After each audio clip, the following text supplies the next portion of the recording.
What's going on, guys? It is your boy Nick Maruka with the second ever episode of the Underdog Training Podcast for the week of May 22nd, 2017. Today we're going to be talking about a little bit more about my background. I know I touched on it briefly in the first episode, but I want to delve into it a little bit more because it's important for me to get across to you guys where I came from in regards to my fitness background and everything else. So the whole idea of this podcast, even though it's about training and fitness and how I coach my athletes, also I want you to get some of this my life experiences. I think it's important that even though you're just listening to me talk, you're going to get a well-rounded perspective of who I am as a person. When I was younger, if you listen to the first episode, you'll hear that I have cerebral palsy. So when I was younger, I played a whole bunch of sports, and again, like I said, I talked about this, in the first episode a little bit. So I played a whole bunch of sports. I played soccer, baseball also. Baseball and soccer were my two main sports, and then I did stuff like tennis. And, every once in a while I would don myself a pair of ice skates and go ice skating with my friends, even though I wasn't technically skating because I couldn't balance. So pretty much what I would do is hold on to the side of the ring the entire time and kind of just walk around, which was kind of embarrassing, but I was still at least doing something, and I was kind of just in it with everybody, and that was the most important thing as I was there and I was a part of it. A funny story I like to tell all the time is when I did play baseball, I only played up until the minor leagues, but every time I was up at bat, a couple things would happen. Most of the time, at least, I would either get hit by the ball, right, or I would get walked. So I would trot my happy ass down to first base, and usually, especially at that level, there were a lot of wild pitches. So I would always be up on alert, right? And I had the little bit of an advantage that people wouldn't expect this. So what I would do is I would see the pass ball, and I would immediately go and steal second base, okay? Because no one was ready for it. And my mom always tells that, she would always be nervous every time I took off because she wasn't sure if I was going to make it or if I was going to get hurt, right? Sliding into second and all that stuff. So that was a fun time. I didn't, that was kind of when I stopped playing baseball when I was really younger. And then I kept playing soccer until I was 13. And I had my second surgery to fix issues with my CP. Speaking of soccer, this past weekend, it was a Friday, I actually went to a New York Red Bulls soccer game with a couple of my friends. My best friend Megan and her boyfriend went to that, and it's interesting because I loved playing soccer when I was a kid. It was one of the most fun times I've ever had, and I actually was in pretty good shape back then, cardio wise. Nowadays I don't do as much cardio as I should. Let's put it that way. I do some heavy sled work here and there, or I'll run a couple sprints. But as far as consistency in regards to my cardio, doesn't really exist.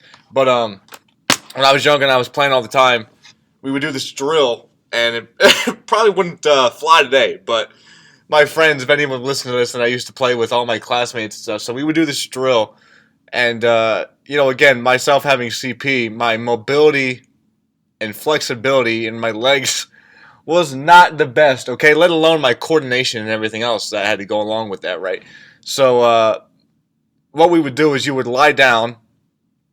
Everyone would lie down on the ground, and you would pretty much make a human ladder, like an agility ladder, but it was with bodies, okay?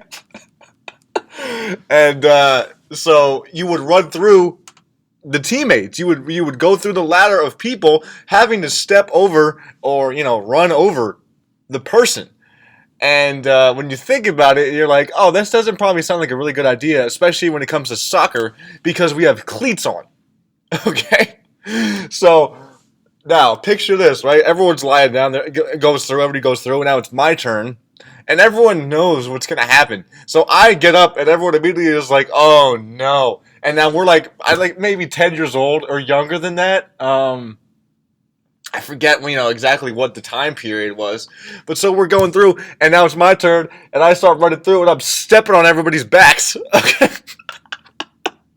literally stepping on people's backs, and we're all laughing. That's the best part about it, is even though I'm killing my poor teammates, we're all laughing about it because everybody knows it's coming.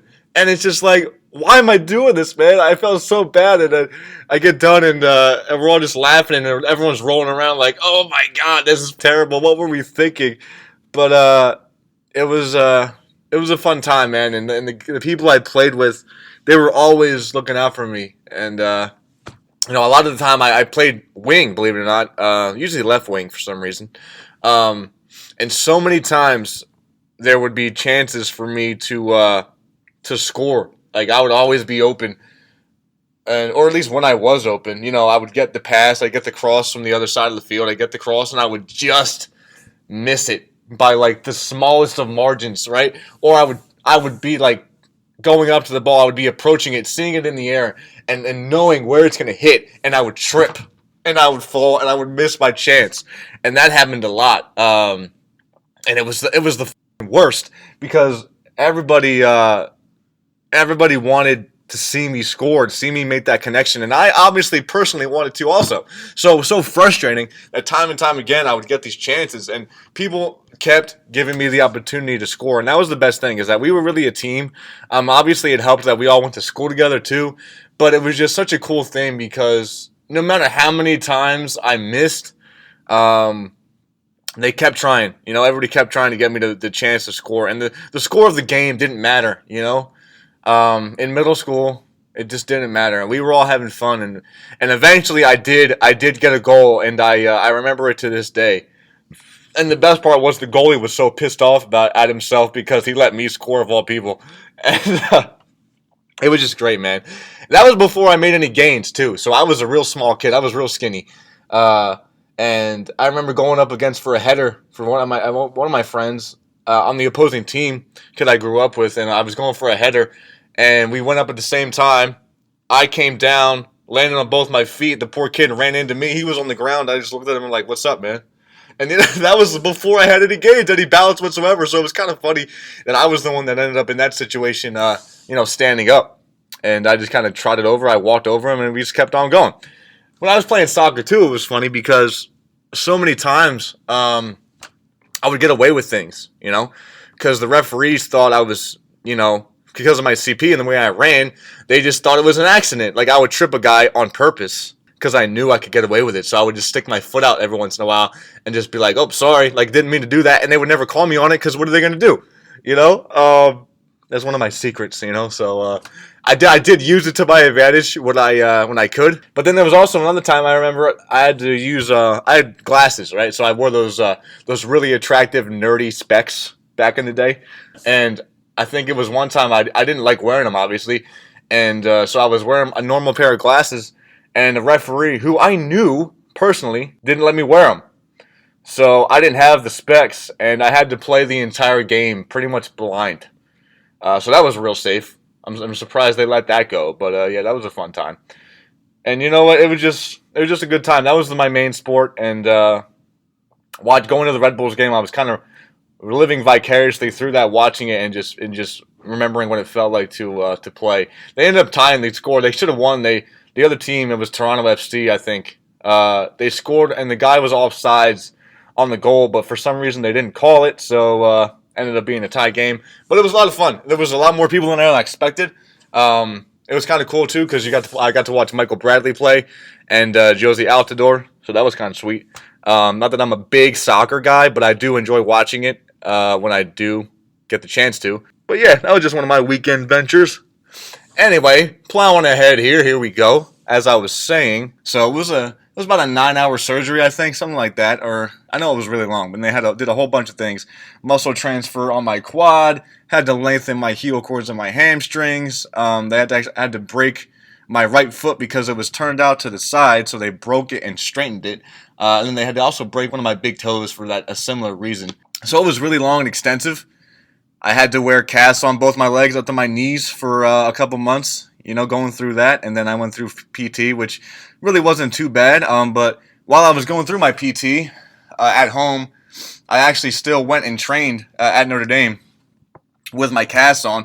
I went and trained and did upper body there 2 days a week while doing my PT at home for another 2 days a week. And then once I got the casts off, then I had, the outpatient physical therapy, but it wasn't that bad. It could have been, but my mindset was always, I'm just going to go attack this and make it as best as I possibly could. Plus the people I was with made it a lot better. So my at-home physical therapist, Sue Shelby, who's one of the best people I know, was awesome. And then I went to a local physical therapy place, and the people that worked there were also great. So when you surround yourself with people that lift you up and that make the experience better, you're gonna have a better experience overall. I'm the son of a son of the South, baby, redneck mama half hippie. Sorry. Getting ready for my workout, and I listen to country music, so that song just came on. But anyway, it's funny, when I was having my cast on and I was in school, my teachers were freaking out more so when I had my cast on than ever before. For some reason, they thought I was like, I guess, gonna get hurt more so, even though these casts were like impenetrable. So it was kind of funny that they took all these precautions after I got back to school versus before the surgery and everything else. But I do have to give a shout out to that was in the 8th grade, and I have to give a shout out to those people because when I left, they did a lot for me, and when I came back, they did a lot for me. And the classmates I had back then, they really cared, and they showed me that they cared, and it meant a lot to me, and it still does. When I think back, that was 13 years ago, and some of those people I still am in contact with, and I can't say enough about what they all did for me back then. And it was fun because when I got back, I was using a walker, and it was a pull-behind walker, so instead of having the walker in front and pushing it that way, it was behind me, and so I dragged it along as I walked. And, because I couldn't use crutches. There was no way in hell that was going to happen, so I used a walker. And we would take it, and I got in so much trouble for this. I got yelled at for, every day, right? We would take it and put it in the hallway, and I would let some of my friends, run and then jump up in the air, and the walker would just glide in the halls. And people would just have their legs up, but they would just glide down the hallway. And everyone was getting so pissed, but I didn't really care because it was so much fun. And I also had people that, they took care of me. They would take my books for me because I obviously couldn't walk with them and everything else. It's hard enough having to work around the walker, let alone having to carry heavy-ass books and shit. So people would help me down the stairs and carry my stuff. And, little things like that. It may not seem like a lot to a lot of people, but when you're going through it, it does mean a lot. So shout out to my friend Ariana Spera, who was actually the person that, always walked with me at the end of the day and held on to my stuff and then walked with me. And then there's other people, my friend Eugene and Jimmy, and they were ones that were there for me. At the end of the class period, I would get to leave class early at that time, and we had to go outside of school at this point to walk to a whole other building near the church. So we would leave class early. They always just walked with me and took care of me, so I appreciate those people. It's funny. One of my math teachers actually, when this was all going on, she got pissed that, that we would be late or that we would leave early. And I'm like, you do realize I have casts on my legs and it takes me a lot longer to, get from place to place, right? And it just, there's little things like that some people that do, and you just don't, you're like, how can you justify being angry at me for this situation? I remember when I got the cast off, my legs, literally my legs, not my quads, just my legs, because that was the part that was covered. They were so small, I literally couldn't even look at myself, man. I was like, what the hell? I looked like a damn, fetus. I was like, this is horrible. But, not like they're much different now. Unfortunately, that's the worst part, is they're not much bigger now than they were back then. I mean, they're a lot stronger. I'll tell you that much. They're a lot stronger. I just can't build calf muscle. There's only some things you can't do. I can't have it all, so I can't really build much calf muscle. Maybe if I really tried to, I could build a little bit, but not much. And it's kind of funny because everyone asks me all the time, why are my legs small? Because I guess, to me, I don't think about it, but, my quads are pretty strong. I actually PR'd on a squat. Most I've ever done was 235. Back squat, so that was a fun time. My ankle mobility, my right ankle, the one that broke, is pretty much non-existent, so that makes things a lot tougher when it comes to squatting and whatnot. So I actually have to wear Olympic lifting shoes when I squat, but that helps, So there's ways to work around it, folks. There's ways to work around every single injury that you have, and if anyone can tell you that, it's me, because I've had to work around it my entire life. But it's also made me a better coach because it's forced me to learn how to describe exercises that I can't physically do. So it teaches you how to do that and how to connect better, because if you can't do an exercise, but you're still going to have other people do it, so you have to learn how to explain it so well that even though you're not demonstrating it, you can get it across to your athletes. And what helps also is when you have athletes that get it and they can then teach the other people. Luckily, I do have that right now. The athletes I have are awesome, so they kind of get it, and they get me. And I joke about my CP a lot. First of all, my family and friends crack on me about it all the time, but I personally make a lot of like small jokes here and there. And it's funny because some of the kids I train, because they're younger, they don't know if they should laugh at it or not, and because they don't want me to get mad. I'm like, listen, guys, if I'm the one making the joke, it's okay. You can laugh. And, when people care about me and they start cracking jokes like that, that's when it's okay, because I know that's when they care. Coach McKenna is notorious for cracking jokes like that. And, I love that guy to death. And everyone around me that is really important to me knows that I can laugh at myself. And you have to, folks. You have to. People can't take life too seriously, and it could always be worse. I know I've said this before. I'll say it again. I'll say it a million times. It could always be worse, and you have to take your situation and look at it in a positive light and just laugh at it. I trip in the gym. I fall in the gym, where I work, and when I go to other gyms, I fall all the time. And other gym members are like concerned, and like the people at the front desk and stuff who know me pretty well, they're like, just leave him alone, he's fine. If I'll be foam rolling and I'll be screaming in pain because the foam roll hurts so damn bad, they think I'm like injured. I'm like, nah, it just hurts. If you want to know what it feels like, let me know. I can tell you. Get on this yourself, But it's just stuff like that, small things that you gotta put things in perspective and realize that life is precious, and we all gotta make relationships. And that's what I'm in this profession for, is to make lives better, to change people's lives and make some good friendships out of it when it comes down to it. That's all that really matters. And that's a little bit of that. But then, I was like I said, I was 13 when I really started to get into weight training, and I had no idea what to expect. It's the first time I really ever struggled with doing certain things, at least to the level that I did. I wasn't expecting it to be as hard as it was, because most of the stuff I kind of went through in regards to athletics, I kind of just went and did, and didn't really have any severe difficulties. Yeah, I used to fall on the fields and on the courts and all that stuff all the time, but I was used to that. This was a whole different ball game, and having to use my body in ways I had never used it before was really, really challenging. And there are certain days, even still today, I've been training, for half my life now. I'm 26 years old, which is weird to think about that I've been training for that long, but I struggle every day with certain things, but it could always be worse, man. It could always be worse, and that's what I always tell myself. And you know what? When I was starting, I actually had a guy work out with me because I needed help. To be perfectly honest, Coach McKenna would be running the big group, and then I was working out with this guy at the same time. And Coach would come by and we would do our certain things. A lot of times we would do it when I got into high school. Him and I would work together after school together. But eventually I got to the point where I was able to join the big group. And it was an awesome feeling, because I was able to stream myself in with those guys. And even though I wasn't working out at the same intensity as them all the time, it was still, I was in that environment. I was in that competitive athletic environment that I didn't have anymore in regards to a team setting. I was also I was lucky enough that Coach McKenna asked me to help out with the football team when I was in 8th grade also. And this was before my surgery, so it was the season. What year was that? That was 2006 season. So I would help it out. Now, mind you, I was in 8th grade, right? And being surrounded mostly by juniors and seniors who at that time, even though it's not a huge age gap, it feels like it when you're that young. And those guys, they brought me in, they took me in under their wing. And every time I think about it and I talk about it, I try not to get emotional, because it's something that's hard to really talk about and put into words. Because without that football team and without getting involved with that in strength and conditioning, I don't know who I would be. I don't know what I would be doing with myself today. And that team, all those years ago, I still keep in contact with some of the guys from that team.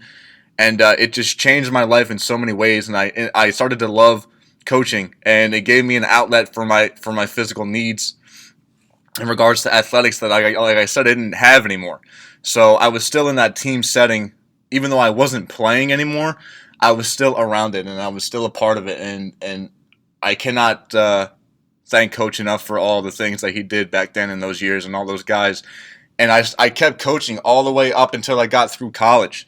And it was all volunteer. It was all out of the goodness of my heart and the fact that I loved that team. And I'm still there today. I still coach in the weight room when I'm there. I get to work out whenever I want there, which is kind of nice. So, football is an amazing sport, man. It's like nothing else. I've played a whole bunch of sports, like I said, and there's nothing that can compare to the bond that you have with a football team. And at the same time, we all went through the same hell in the weight room together, so you form that because the place we would work out in, the weight room, it was honestly, it's like a dungeon. Okay, it's an old school. You're gonna work hard when you get there type of environment, and the back room of the gym, it has all like the heating pipes and stuff for the school because it's in the basement of the school. It's an old bomb shelter. So when you got 30, 40, 50 guys back there together, okay, and the heat's cranked up and it's humid and you can't breathe and you're dying, right? There's something special about going through that with people. Even though it's horrible, at the same time, we would be able to have so many fun times because a song would come on the radio, specifically Red Dirt Road. That song, man. Everybody has a couple songs that take them back to certain times in their life, and every time I hear that song, man, it takes me back to those days with the guys that I went to high school with, and we grinded. And that songs like that would come on, and we would just start laughing. We would start singing all together, even though we're going through this hell. We would still be able to find the happiness and the joy in that because we all got so close to each other because we all knew what that feeling was like. And anyone that's gone through Coach McKenna's workout program or, has played football or any other kind of sport because he trains everybody, everyone knows what it feels like to be up at 6 a.m. going through that hell and even after school going through it together. And it's just a special thing, man. It's a special thing, and I struggled a lot, and there were those guys that pushed me to get myself better. Like, we would be pushing hundreds of pounds on a sled, and there would be certain times that I literally couldn't walk anymore, or I couldn't pick myself up off the ground, and they would pick me up, literally, and, push me to keep on going. And it helped me establish the mental toughness to be able to say, you know what, I can do whatever I want to do. And, I felt that when I was younger, but it wasn't the same. It was a switch clicked in my mind that I said, this is something that I can do no matter where I am, and I can get myself stronger mentally and physically, and I can prove people wrong that didn't think I could do it, didn't think I should belong here, right? And said, you know what, he can't play sports or he can't do this or that. There's nothing in the world that is impossible to people. If you set yourself up to make the goals that you want to achieve and you achieve the goals that you want, there's nothing you can't do. And as cliche as that sounds, it's 100% true. And I tell my athletes that, and I tell people in general that all the time, that a lot of times, even today, there's certain things I do and accomplish in the weight room that I think about, like, how could I have possibly done that? And you know what? You have to keep setting yourself goals, because if you're just going in there and you don't have a plan or you don't have anything to accomplish, then you're really not training for anything.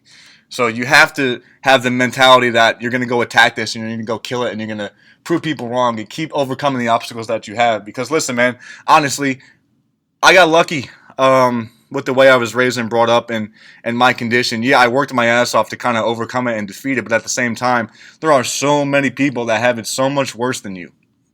And you have to understand that too, is that everyone has their own story.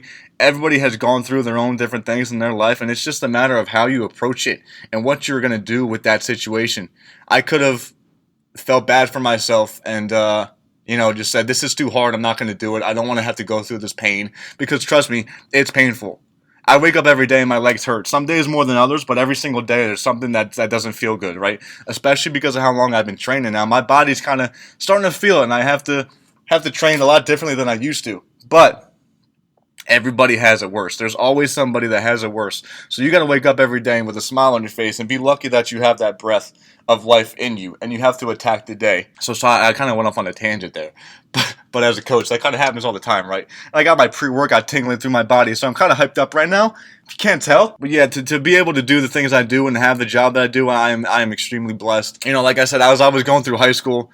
I started to get stronger. I started to get bigger, and the confidence boost was the biggest thing. And I was always in the gym, man. We would have a free period, on activity period, and I would go down in the weight room and lift during that time. People thought I was nuts. Training gave me, like I said, an outlet that I didn't have before. And now I was able to become a strength coach under Coach McKenna and learn under him and everybody else that since then I've been able to learn from, and all the things I've been able to do.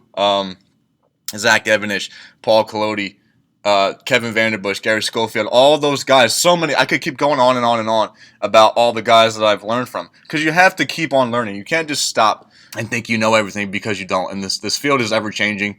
And, I am lucky that I work predominantly with youth and high school athletes. And although I've done the college level, there's nothing more rewarding than seeing a kid who's young develop into a great man or a great woman, and see their progression from 6th grade all the way up through high school. It's amazing, because I've been there and I know what it feels like. And I can translate that to my athletes, because, like I said, even though there's an age gap, there's still a generational gap that's kind of the same. So I can relate to them, and I can say, you know what, guys, even though I'm putting you through this hell, I know what it feels like. And sometimes I'll jump in and work out with them, and it opens their eyes and say, you know what, he's not lying. He does this with us, and that's what shows accountability to your athletes. If you can demonstrate something or you can do something with them, then they're like, okay, this guy is literally doing the same things as us, so obviously it works. So you have to show your athletes that you care, and you have to be accountable and kind of look the part and act the part, and not just be a guy that walks in, tells them what to do, and walks out. You have to show that you care. So on that note, I don't want this to go too long, and I'm starting to sweat. I'm starting to get hyped up for this workout, guys. So thank you so much for listening. Hopefully this helped a little bit. I know, again, it was kind of all over the place, but we're going to get it going. Have a great day, everyone, and I'll talk to you guys later.